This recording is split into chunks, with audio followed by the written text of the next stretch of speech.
Hello friends, welcome to Bella's home cooking. இன்னைக்கு Bella's home குக்கிங்கில் தேங்காய் சம்மந்தி பொடி இட்லி தோசை சாதத்தோட சாப்பிட்றதுக்கு ரொம்ப டேஸ்ட்டாக இருக்கும். சாதத்தோட பசங்க சாப்பிட்றதுக்கு ரொம்ப டேஸ்ட்டாக இருக்கும். 20 நாள் வரைக்கும் ஃப்ரிட்ஜில் வைக்காமல் வெளியே வச்சே பயன்படுத்தலாம், கெட்டு போகாது.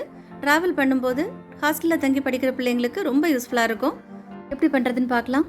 ஒரு தேங்காய் துருவி எடுத்திருக்கேன். துருவி எடுத்ததுக்கப்புறமா 4 கப் இருக்குது. தேங்காய் துருவல் எடுக்கும்போது ஒரே மாதிரி இருக்கணும்.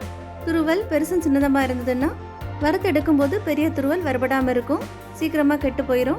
அதனால் மிக்சி ஜாரில் ரிவர்ஸில் 1 அல்லது 2 சுற்றி எடுத்துக்கணும். கொஞ்சம் பெரிய கடாய் எடுத்துக்கோங்க, வறுத்து எடுக்க வசதியாக இருக்கும். மிக்சி ஜாரில் 2 சுற்று விட்டு எடுத்திருக்கேன். துருவல் ஒரே மாதிரி இருக்குது, வறுத்து எடுத்துடலாம். காரத்துக்கேற்ப 8லேருந்து 10 வரைக்கும் மிளகாய் வத்தல்.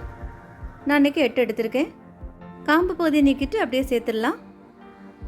5-6 பல் பூண்டு சேர்க்க விருப்பம் இல்லைன்னா இஞ்சி சேர்த்துக்கோங்க. பாதி லெமன் சைஸ் புளி, 1 கைப்பிடி அளவு கருவேப்பிலை சேர்க்கும்போது நல்ல வாசனையாக இருக்கும். தேவையான அளவு கல்லுப்பு, கூடுதலும் கல்லுப்பு சேர்த்துக்கோங்க. பொடி உப்பு சேர்க்குறதா இருந்தால் கடைசியாக சேர்த்துக்கணும். தீயை குறைவான தீ அல்லது மிதமான தீயில் வச்சு வறுத்து எடுத்துக்கோங்க. தீ ரொம்ப அதிகமாக இருந்ததுன்னா சீக்கிரமாக கருகிடும். எண்ணெய் எதுவும் சேர்க்க வேண்டிய தேவையில்லை, தேங்காயிலேயே எண்ணெய் விட்டு வரும். அப்படி எண்ணெய் சேர்க்க விருப்பப்பட்டால் 2 ஸ்பூன் சேர்த்துக்கலாம். தேங்காய் எண்ணெய் அல்லது நல்லெண்ணெய் சேர்த்துக்கோங்க. அதிக நாள் கெடாமல் இருக்கணும்னா நல்லெண்ணெய் சேர்த்துக்கோங்க. புளி இந்த மாதிரி உடச்சி விட்டுக்கலாம். புளி சேர்க்கும்போது சுத்தமான புளியாக எடுத்துக்கோங்க. நம்ம எண்ணெய் எதுவுமே சேர்க்கலை, தேங்காயில் உள்ள எண்ணெய் விட்டு வந்திருக்கு. மிளகாய் வத்தலில் எண்ணெய் அப்படியே தெரியுது. கொஞ்ச நேரத்துக்கு அப்புறமா கோல்டன் ப்ரௌனில் வந்திருக்கு.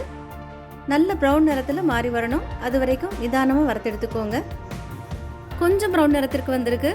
இந்த நேரத்தில் இருந்ததுன்னா 3-4 நாள் தான் வச்சு பயன்படுத்த முடியும்.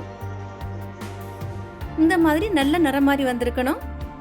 தீயை ஆஃப் பண்ணி உடனடியாக வேறொரு பாத்திரத்துக்கு மாற்றி ஆற வச்சு எடுத்துக்கோங்க. இதுலேயே வச்சுருந்தீங்கன்னா கருகி போயிடும்.